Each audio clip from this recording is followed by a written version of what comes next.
So rotoscoping is now easier and faster than ever in Premiere Pro. You no longer have to go to After Effects and jump back and forth between programs.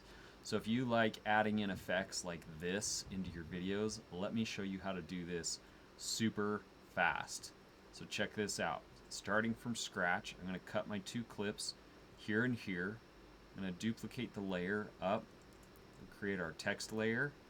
Go ahead and drop it down here and trim it to the size that we want.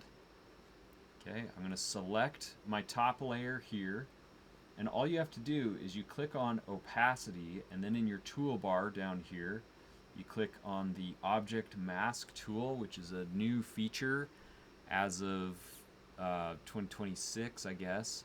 And if you hover over whatever object, it will automatically do this. So let me click on our subject. You can see it has outlined him here.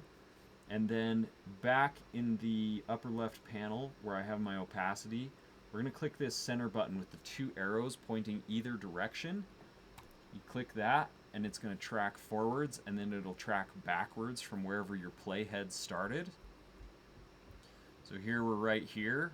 Got him moving in front of our text. We're going to adjust our text.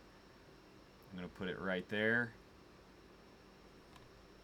And then I can throw in my animations. So we'll go in from the top to the bottom and out from the bottom to the top.